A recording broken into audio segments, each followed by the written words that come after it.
avait de si spécial et pourquoi certaines choses m'attiraient. Et j'ai eu la réponse il y a quelques jours en feuilletant des photos parce que je cherchais une photo en particulier pour montrer à ma mère des animaux qu'on avait quand j'étais petite. Et j'ai remarqué qu'enfant, j'étais souvent très attirée par les sorcières et ma fête préférée depuis que je suis enfant, c'est Halloween. Halloween, on avait une tradition dans ma ville d'enfance, c'est du 1er au 31 octobre. Les enfants devaient créer à l'aide des animateurs au centre aéré une sorcière, grandeur nature, voire géante, pour pouvoir ensuite le soir du 31 la brûler en place des remparts qui étaient un petit peu mythiques des sorcières, chasse aux sorcières, et que voilà, à la fin on avait une soupe à manger et voilà. Donc depuis que je suis enfant, Halloween c'est ma fête de prédilection. Vous pouvez être sûr que chaque année j'avais un déguisement différent, que ça soit Blanche-Neige, bon je sais que c'est pas trop dans Halloween, mais bon. Que ça soit la Madame Chauve-souris ou Petite Sorcière, vous êtes sûr que j'avais un make-up parfait fait par ma maman et un déguisement différent chaque année. C'était la petite tradition. Je dirais même que Halloween a surpassé Noël et que Noël, enfin c'est pas vraiment une fête que j'aime beaucoup, mais j'essaye d'apprendre à l'aimer. Enfin aussi, ce que j'aimais énormément, c'était collectionner les cailloux, les fleurs. J'aimais beaucoup faire des marque-pages avec des fleurs séchées. Parfois, je les oubliais dans le dictionnaire, au grand détriment de ma mère, qui me disait « Les fleurs séchées, c'est dans un vieux livre et pas dans le dico, parce que le dico, ça peut servir pour les devoirs. » Mais Mélissa, elle écoutait jamais. J'aimais aussi énormément l'appel de la nature. Donc quand au centre aéré, on faisait des randonnées ou des balades en forêt, moi j'adorais attraper les petits crapauds, les petites grenouilles. À un tel point qu'un jour j'ai dit à ma mère, est-ce que je peux ramener la grenouille à la maison s'il te plaît maman? Elle a dit non. J'aimais beaucoup aussi attraper les petits insectes oranges qu'on appelle les gendarmes. Je sais pas comment on appelle ça chez vous, mais moi dans ma ville d'enfance j'appelais ça des gendarmes. J'avais pas forcément peur des araignées, ni des guêpes ou quoi que ce soit. J'aimais bien les attraper. Bon, une fois, à mes risques et périls, je me suis fait piquer par une guêpe.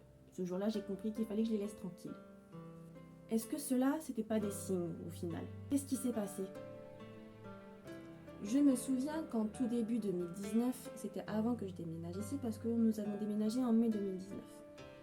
J'étais en train de parcourir Pinterest, c'était mon site de prédilection pour trouver des idées de contenu pour YouTube. Et je me souviens que je suis tombée sur un contenu d'une créatrice de contenu dans le milieu de la sorcellerie.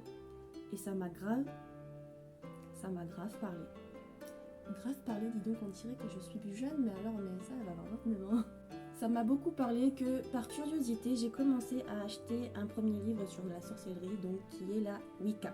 Wicca, c'est un mouvement néo-païen, une sorte de religion qui a été créé par Gerald Gardner au XXe siècle. Et ça regroupe le chamanisme, le druidisme, les mythologies grecques, celtes, slaves et nordiques. Donc déjà tout ce qui est celtique, nordique et mythologie, ça j'adorais déjà. Donc j'ai commencé à lire ce livre et ça a beaucoup parlé, la sorcellerie. C'était quelque chose que j'avais toujours dans mon enfance et je me suis dit, bah pourquoi pas essayer de pratiquer. Donc j'ai commencé à créer mon petit hôtel et une chose que j'ai découvert aussi, c'est les oracles. J'en ai acheté un, puis deux, puis trois. Je dois en avoir 5 ou 6 plus les deux jeux de tarot que je n'ai toujours pas appris à me servir, mais ça en soi c'est pas très grave. Et je me souviens aussi que dans mon enfance, je pense que c'est ça qui a dû m'influencer et je suis la seule des 4 enfants de ma maman à être vraiment intéressée sur le sujet. Dans mon enfance, ma mère tirait les cartes, le jeu de tarot. Elle avait un jeu qui s'appelait le jeu de Fatima aussi avec les mains. Je vous montrerai si j'arrive à le trouver dans ses affaires. Je lui demande tout simplement. Et elle manipulait aussi le pendule. Et généralement, elle se trompait jamais. Moi, quand je tire les oracles, enfin les cartes d'un oracle, j'ai toujours une question en tête, que ça soit une question ouverte ou fermée. Et généralement, ça me parle toujours. Bon, j'ai toujours besoin du petit livret pour me guider parce que je ne suis pas encore au point sur mon intuition et que j'ai besoin d'être un petit peu encore guidée. Mais Quand je fais un tirage d'oracle, je suis sûre que le message va me parler, que la réponse va être pas forcément ce que je veux, mais ça va être soit à côté, soit après, ou soit ça va être une autre réponse qui est venue comme ça, qui n'a ni queue ni tête. L'ésotérisme et la sorcellerie, parce qu'on va pas se mentir, je vais changer le mot ésotérisme par sorcellerie. La sorcellerie, c'est pas juste s'asseoir en tailleur, méditer à l'odeur de l'encens. C'est quoi alors pour moi la sorcellerie ? La sorcellerie, alors c'est pas sortir sa baguette magique, faire comme Merlin l'Enchanteur ou Morgane l'a fait dans Le Roi Arthur, c'était une sorcière, Mélissa. Enfin voilà, c'est pas non plus jeter des mauvais sorts à son voisin parce que voilà, son chien est venu faire caca sur la pelouse. Non, c'est pas ça du tout. La sorcellerie, en fait, c'est un appel simplement à revenir à soi. Pour moi, par exemple, c'est quand je vis une situation trop intense, c'est me replier sur moi, dans ma bulle, respirer, reprendre mon souffle et surtout dire ok, tu es dans une situation un peu particulière, tu es angoissé, tu es stressé, il va falloir que tu arrêtes. Tu arrêtes, bégaye la fille. Que tu arrêtes et que tu réfléchisses. Qu'est-ce qui te met dans cet état? Qu'est-ce qui te rend aussi angoissé et pourquoi? C'est aussi écouter mon intuition, écouter mon cœur, mes émotions et écouter surtout la nature. La nature, je vous dis, elle a des choses très très intéressantes à nous dire. Écouter aussi les animaux. Et c'est une façon pour moi de me dire que quand je pratique la sorcellerie, je suis légitime dans ce que je fais. Je fais pas non plus des gros rituels, ça peut être des fois juste allumer une bougie, méditer, ça peut être juste brûler de l'encens parce que voilà, je sens qu'il y a des énergies pas très correctes chez moi. Ça peut être tirer un oracle, ça peut être, passer du temps avec un animal, passer du temps dans mon jardin parce que j'ai des plantes aromatiques à m'occuper. Ça englobe beaucoup de choses. Et pour moi, c'est pas une religion, c'est une façon de vivre. Même si voilà, la sorcellerie, Wiccan, je me qualifierais pas de pratiquante Wiccan parce que pour moi, la religion Wiccan, c'est être avec plusieurs personnes et moi, je suis plutôt solitaire. Et j'aime bien pratiquer seule. Bon, j'aime bien découvrir des gens qui pratiquent, qui me donnent leur savoir-faire, il n'y a pas de souci. J'aime bien aussi dire à des gens, j'ai des gens par exemple comme ma mère ou même mes collègues qui aiment beaucoup que je fasse des tirages d'oracle. J'aime beaucoup partager, mais par contre pour ce qui est de pratiquer certaines choses, je préfère le faire solo parce que je ne suis pas encore tout à fait sereine de le faire avec d'autres personnes. Dans mon quotidien, à prendre des décisions et surtout, moi je suis naïve et impulsive. Ça fait un combo parfait.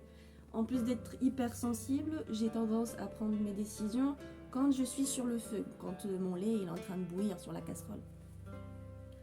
Par exemple, je vais dire une bêtise, je vais avoir quelque chose qui va me contrarier, ça peut être une dispute ou un mot que j'ai pas apprécié, et bien je vais faire quelque chose derrière qui n'est pas forcément à faire. Ça peut être faire un achat que j'ai pas besoin, manger quelque chose que j'ai pas besoin. Des fois, je suis pas très gentille avec les gens autour de moi. Et ça, je m'en excuse d'ailleurs. Parce que voilà, ça m'aide à prendre des décisions et surtout à me dire ok, stop. T'es en colère, t'es triste, t'es déprimé. Tu vas te prendre un moment dans ta chambre. File dans ta chambre. Et tu vas respirer un bon moment et surtout, soit tu écris, soit tu pleures, soit tu chantes, soit tu cries, mais tu fais rien d'autre que ça parce que tu vas nuire aux autres. J'en ai pas parlé avant sur mon autre chaîne. Je vais vous dire tout simplement que c'était la peur qui parlait à ma place surtout. Parce que j'avais peur que les gens qui sont très croyants dans la religion chrétienne ou musulmane ou d'autres religions, je sais pas, même voir dans le bouddhisme, c'est un peu bête, hein, me traite de charlatan ou même que je vais brûler en enfer.